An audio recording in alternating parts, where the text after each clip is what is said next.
Welcome to The World Today. I'm Vikas Majid Khan. Today we're talking about two very important topics. The first one, of course, is that an accord with Kabul has been reached between Pakistan and Afghanistan on action against irreconcilable elements. We'll talk about that in detail, and we also have the American voice on that. The US fully supports the Pak-Afghan dialogue, according to Alice Wells. But unfortunately, we'll also be talking about the Foreign Office summoning the US ambassador over the death of a biker in an accident involving an American diplomat. We'll talk about these issues in detail. So let's get the conversation started. I'd like to introduce my guests in the studio. Joining me today for the discussion, we have first of all former Ambassador Aslam Rizvi Saab, and joining him we have Dr. Nasrullah Mirza. He's from the Defense and Strategic Studies Department. He's the head of department at the Quaid-e-Azam University. Thank you very much, sir, for being here. Sir, let's begin with the good news that's come in, and that is we've finally been able to move forward with our relationship with Afghanistan. The Prime Minister was in Afghanistan last week, and a few of the things that have come out, especially which is pertinent for Pakistan, is that Pakistan and Afghanistan will undertake effective actions against fugitives and irreconcilable elements posing security threats to either of the two countries. And that is really the gist of the agreement that has been reached. Do you think that we can now expect some positive movement, whereas the relationship between Afghanistan and Pakistan is concerned, sir? Well, as you know, there have been lots of negative media news coming from both sides. And even before the visit of the Prime Minister, on the eve of the visit, there was the security action that was taken, blamed on their side, when in reality was on our side of the border. But from all accounts, it was a political and diplomatic success, the visit. It was an extremely friendly and cordial atmosphere that it was held. And as you know, Pakistan has two major concerns: stability, peace and stability in Afghanistan, and secondly, the TTP's presence in Afghanistan having. And now we can add IS to that. Well, on top of that, we can add IS, which is growing threat from there. Now, the peace and security, Pakistan has fully supported the President Ghani's Kabul process. And we also, he was there as part of our own initiative called the PAPS, the Pakistan-Afghanistan Action Plan for Peace and Security. And there were already 3 meetings to that. So this is a culmination of all the hard work that has gone on. Hard work that has gone behind that. Now this statement about the fugitives and the irreconcilable elements, action against them obviously refers to TTP there and their alleged Haqqani network from the side. Right. Importantly, they have identified 5 areas and 5 groups for cooperation, and one of the most important one is intelligence sharing and security. Right. So I think so we'll take those one at a time and talk about those in detail as well. I want to ask Nasrullah Saab, sir, this Afghanistan-Pakistan Action Plan for Peace and Solidarity, being given the name of APA-PPS, is to remove misunderstandings between the two countries, enhance the cooperation in the fight. How do you see this organization taking shape as an umbrella organization in terms of improving the relationship between Afghanistan and Pakistan? Do you think it will be effective? I think one has to start, and this is a good start really, because that action plan is being formulated jointly. Earlier this not happened. Well, and what is that action plan? I'm sorry to interrupt you, sir, but when we say Pakistan will be required to support the Afghan-led and Afghan-owned peace and reconciliation efforts and process, we've already been supporting the Afghan-led and Afghan-owned peace process for the past, I think, decade or more. We've been hearing this phrase. And that is what the actual solution would be, and the durable solution would be. Because unless the Afghan and the Pashtun faction itself are not given a political dispensation and not brought in the mainstream of the politics of Afghanistan and given the due share there, definitely that will not work. But of course, that is not political motivated or anything. The reason being, the requirement is that what are the misgivings between the two state itself, and the people of both countries, that should be addressed. And that how that can be addressed, that model we have already, because model what we have implemented in Pakistan, National Action Plan. So that is also an action plan, so that the both countries and both governments, they should come up jointly, intelligence sharing and actions may not be jointly, but in their own territory, respective territory, whatever this type of elements are existing on a both side. And that is what is the latest one, that we will not spare this one, and we will act against all this type of elements, whoever are on the soil of Pakistan or on the soil of Afghanistan itself. I think that is a good start, and that is required to be further augmented with all other groups. So do you think that the Afghans will be taking action against Mullah Fazlullah, who's hiding in Afghanistan, anytime soon, sir? We cannot expect immediately and as soon, but it can be, because until unless all that has been materialized and it go into a proper shape, I think this can also happen. Because whoever hiding on both sides are the captives on both sides, are the prisoners on both sides, that has to be exchanged. So there should be extradition treaty between both the states, and exchange of prisoners or wanted person should also come up. That can be, I think, first step for any type of confidence building measures and to address the misunderstanding between them. All right, sir. Under the agreement, the statement that has come out has also said that both the countries are required to commit to deny use of their respective territories by any country, network, group, or individuals, or for anti-state activities against each other or either country. We've also heard this before, sir. Why has it not been put into practice, or why has it taken so long to implement this particular aspect or this point out of the agreement? Because we've heard about Pakistan not allowing any group to use its soil against any other country. That is our stated foreign policy as well, sir. Quite right. Well, these are allegations have been on both sides, and for that reason alone, it is important that there is a better border management, which is one of the areas that has been identified. Number two, and most importantly, intelligence sharing. That will automatically mean that there will be joint investigation, there will be a joint action against any movement that goes across. Pakistan has repeatedly said that there is no cross-border violence taking place from here. And this has been indirectly acknowledged from the Kabul side, in the sense that they say the leadership of Haqqani network is here, they plan and they implement and they guide from here, but actual movement of militants from here has not been the case. On the other hand, there has been from the infiltration from Afghan side into Pakistan. Not only from the TTP on their own, but as well as from our neighbor India, and this has been acknowledged no less than the American Defense Secretary at one time. So this is a very important aspect of the overall framework. And absolutely. So I think the most important to us also. Yes. So that's very interesting. Now, as far as this agreement is concerned, we have to see that it is a framework for and coordinated and sustainable monitoring mechanism is also built into that.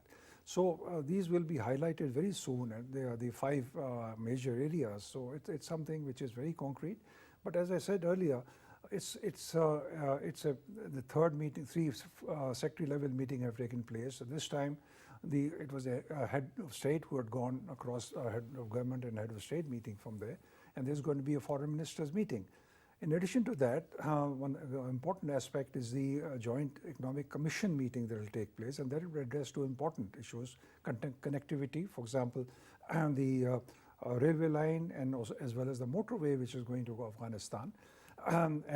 So this makes a very important connectivity issue as well as trade. Now we see that at the moment there have been Afghans trade through Pakistan is the most economic trade corridor that you can have. And we have focused also on that to have energy corridors from there, Tapi and Kaza, as well as connectivity for trade. At the moment, we see that India, at the urging of India, with Iran, they are trying to have a routing through to Afghanistan for trade. Obviously, when our relationship improves with Afghanistan and our trade starts flowing from there, it will make more economical sense. Of course, sir, but before that is the security issue that needs to be addressed. Security issues, of course, means the peace in Afghanistan is the most important issue. So let me take this question to... May I just add, please, because please. you mentioned the peace and endorsement for Pakistan is endorsed, basically, the President Ghani's initiative, Absolutely, unconditional the Kabul talk. initiative. And also, it has been urged, and we have on our own been saying that we will use all our contacts and all the resources that we have to try and convince the Taliban to come to the negotiating table. Absolutely, sir. I think that's very important that Pakistan plays its part in a constructive manner, and the Afghans will also see that happening, and it will generate goodwill for us too. But sir, when we talk about managing the border and when we talk about cross-border infiltration, previously we've always heard Afghanistan objecting to fencing the border. So border fencing is an important aspect, sir, of managing terrorists moving across the Durand line. In your opinion, sir, do you think the Afghans will be able to reconcile with the fencing of the border? And in fact, when Pakistan has offered to build them a fence on their side as well, would they be looking favorably towards that initiative? There are many methods of border management, not only the fencing one, because fencing come from one side because the other side was not accepting that the infiltration is coming up. Therefore, Pakistan has taken that initiative and the border has been fenced. Of course, there are a problem related to fencing also because of the line between both the states. Some elements are not accepting politically that is the line. Durand line itself is the international border. And fencing on one side and fencing on other side, because of this type of movement which is coming up, cannot be stopped until unless we have this type of management and proper fencing. Not fencing on all areas which are porous and open one, rather managing all those borders and the way where are the movement from where that has been started. Other way is to really increase the security posts on both sides and vigilance of the border itself. Pakistan has also taken that initiative, and almost 400, 450 border posts are being constructed. Maybe half of them are constructed and further being in process. I think similar should be on the other side too. Fencing of border is not a really permanent solution, because border has to be for the movement of the people, but from a designated positions. The other may require to be fenced. But as is the territory and the topography of the area, fencing itself is also very, very something one can say unconceivable itself, what Pakistan is really doing for that.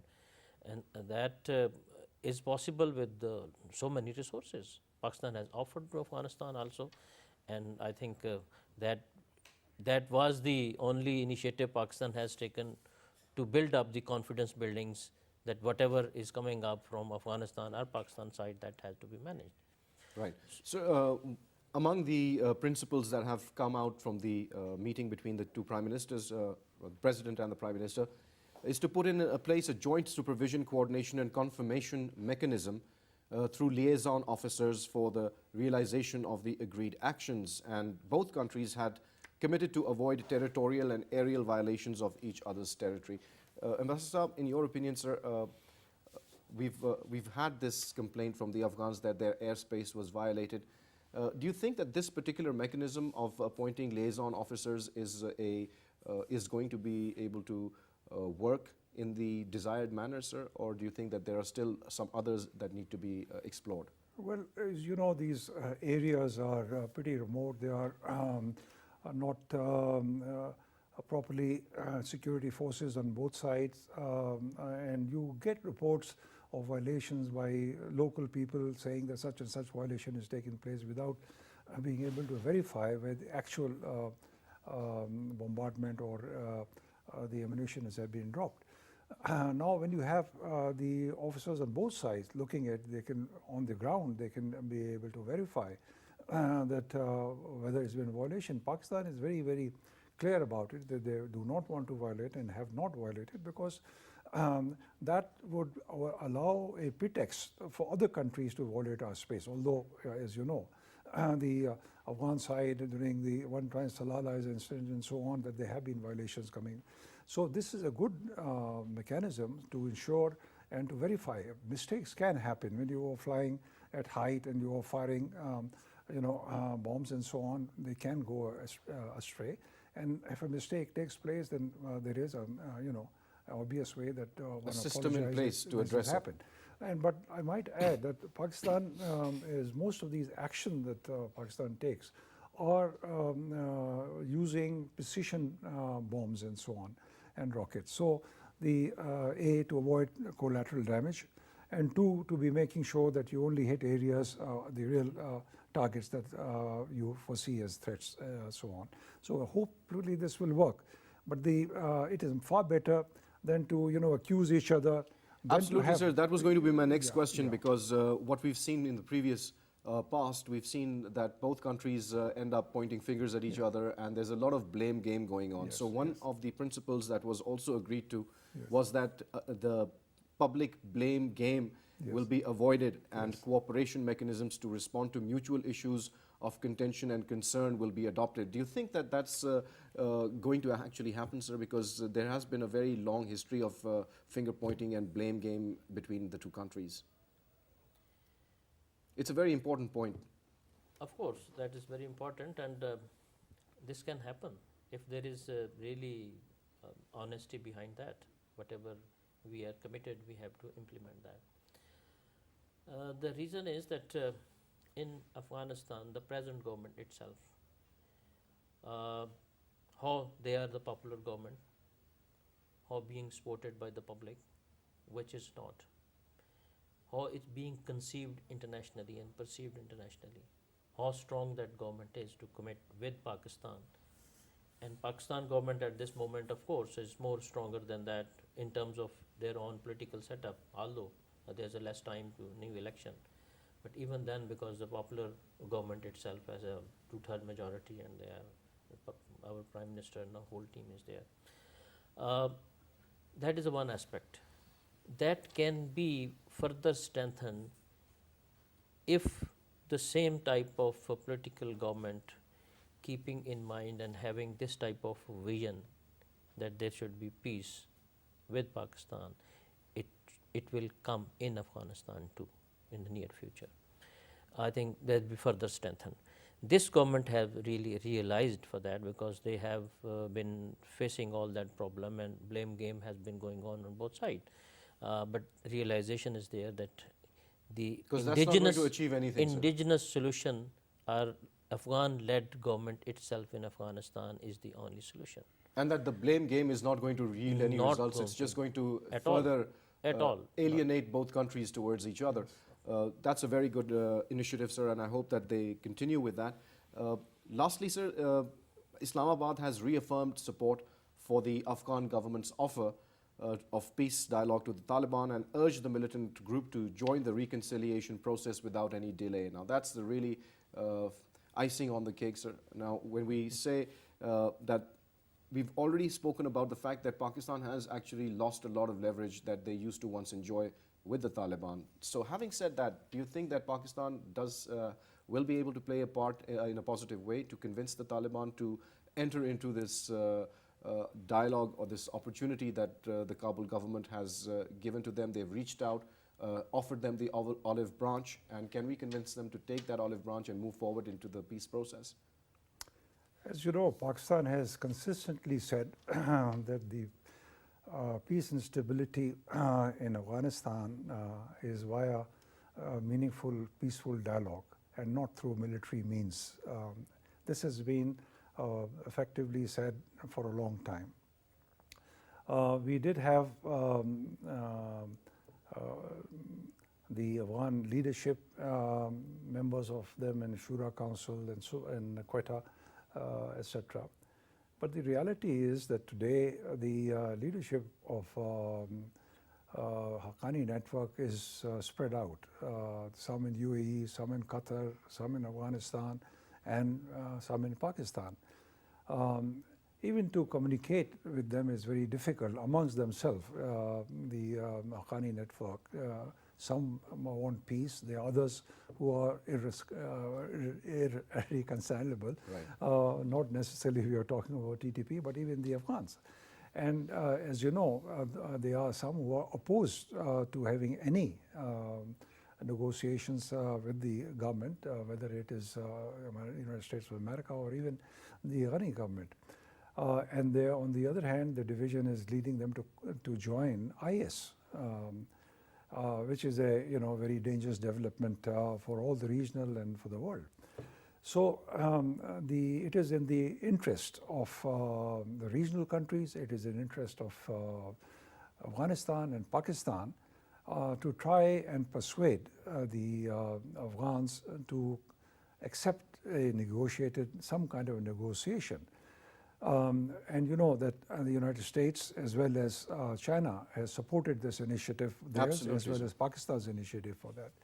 Now, the main thing is that there's no response so far. There's neither been a positive or a negative response. There's silence from the part of the Taliban for the moment.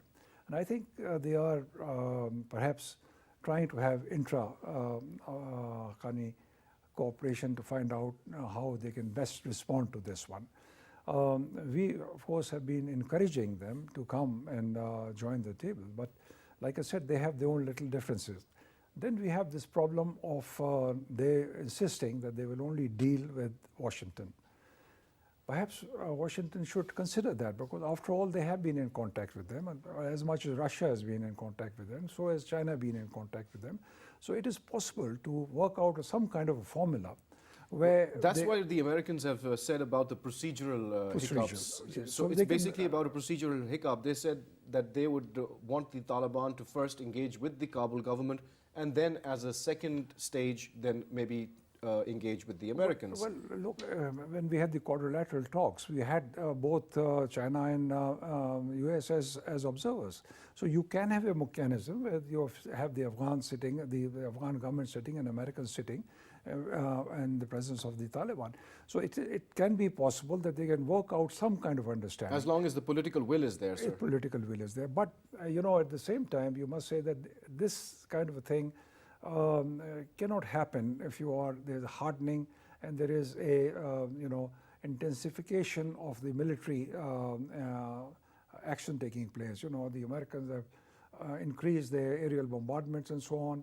Some of it good, knocking out the opium factories and so on. On the other hand, targeting and causing a lot of collateral damage in other places. Right. But recently we saw that in Kunduz. We saw that in Kunduz.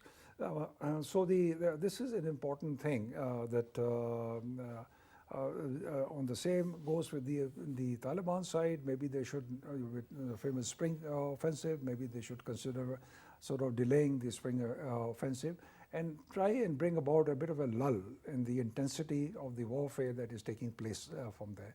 That could perhaps lead gradually to the finding out a framework, of finding out the modalities for starting the dialogue. Absolutely, sir. Let's hope that takes place. Meanwhile, sir, the United States has said that they fully support the peace process that has been led by Prime Minister Shahid Khaqan Abbasi in his visit to Kabul. They hope for a more productive exchange of views between India and Pakistan as well.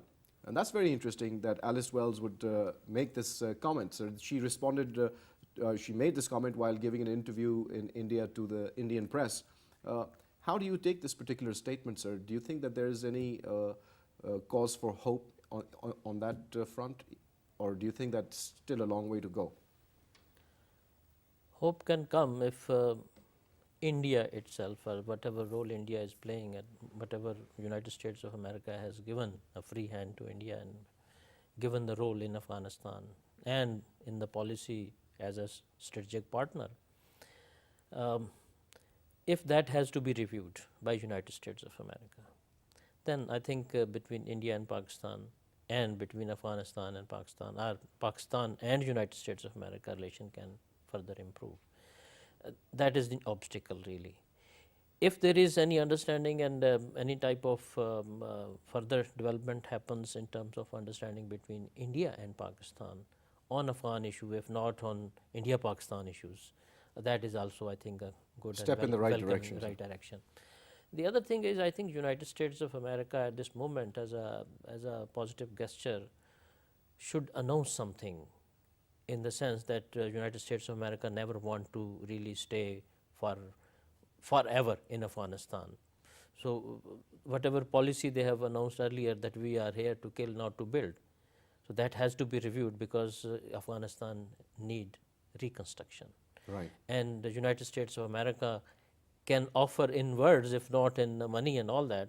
The other states can contribute to it, but the conducive environment is required to be really in Afghanistan, and that is in the hand of United States of America, because if if their presence remains, some presence which is required maybe as advisory and all that, but settlement is required, that the government should be transferred to the people of Afghanistan in a proper election in the future. I think that would be a good omen, and announcement of this type of will be a gesture from United States of America. Indeed, that would be very welcome, sir. But let's talk about what Alice Wells said when she was in India responding to some questions from the press. She said that Pakistan had taken steps against terrorists, but at the same time she called for more sustainable and irreversible actions. Now, here's the kicker, sir. What exactly do you think she means by sustainable and irreversible? Have Pakistan, like all the operations that Pakistan has undertaken to fight the war on terror, such as Operation Zarb-e-Azb and Raddul Fasad and whatnot, are they reversible, sir, or are they not unsustainable? What is the issue there? What he's talking about, especially with regards those individuals and the organization who have been proscribed by the United Nations. We've seen the case of Hafiz Saeed, being arrested and detained and then released again, and the organizations morphed into something else altogether. So I think that perhaps the reference here is to that those who are proscribed must be banned, they should be eliminated. And we see that today in the news there's a talk about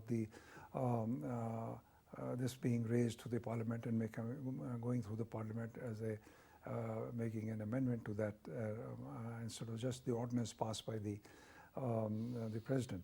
So this is perhaps one of that. And Pakistan has been very consistent as far as the terrorists are concerned. And these people, unfortunately, we have seen that they are here. They are, yes, sympathetic to the Kashmiri cause. They come out to the streets, and we allow them to do that. When I say allow them, because there's nothing to stop them from. There are no charges which could have been presented in the court, which can, bring about a conviction. So we do allow them. But I mean, there's a bit of hypocrisy by the American side. They are quick to point about the so-called alleged terrorists, but the state terrorism and the massive human rights violation that is taking place in Kashmir, right when she's there. Right. Not a word, sir. Not a word. Well, so, and she said, well, we don't want to come in between Pakistan and India when it goes. I mean, it's their responsibility. But another very interesting thing that she said, sir, was that that until Afghanistan and Pakistan had more normal relations, it's impossible to talk about broader reconciliation. Now, that's very interesting, sir. Pakistan and Afghanistan having normal relations also depends a lot on India not meddling in Afghanistan and not creating problems for Pakistan while being in Afghanistan. So that was also something which was sort of brushed under the carpet or ignored. I think Mrs. Alice Wells should have also mentioned the fact that there has been trouble brewing, or trouble has been created by RAW and NDS working in collusion against Pakistan. So that was another thing which was missing. Yeah, well, I mean, the real reason that you have this kind of thing happening cross-border from Indian side is because there is the militancy there. And as the Chinese would say that the Indians are fishing in troubled waters, so they are catching fish more than fishing merely. Once there is peace in Afghanistan, why would I mean, if India wants to bring in economic aid, they want to do the development, they'll be Afghanistan should be happy, Pakistan should be happy, because bringing more stability in the region. But why would they want the Indians to support an organization like the TTP or to have cross, because this will be against their own interest, because we want trade, we want stability in the whole region, we're looking for the progress in CPEC, sir, we would like to, in fact, we have invited India, Afghanistan and all our neighbors to participate. Yes, and let's face the fact that the Chinese initiative in the region is inclusive. I mean, you want to bring in everyone, and Afghanistan is obviously now looking to be inclusive, because they want to open up also to Kaza, to 1,000, to also the TAPI, etc. With China, they want to open up.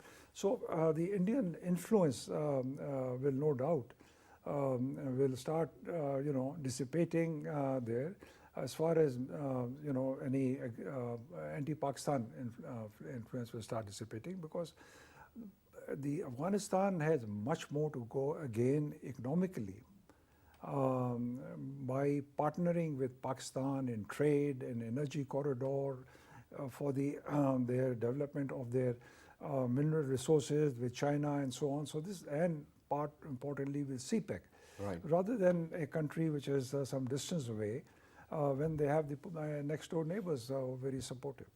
Some of the other statements that Ms. Wells said, she said that we'd like to see concrete steps to improve the relations between Afghanistan and Pakistan, improve bilateral trade, border management, also to deal with the presence of Afghan refugees in Pakistan.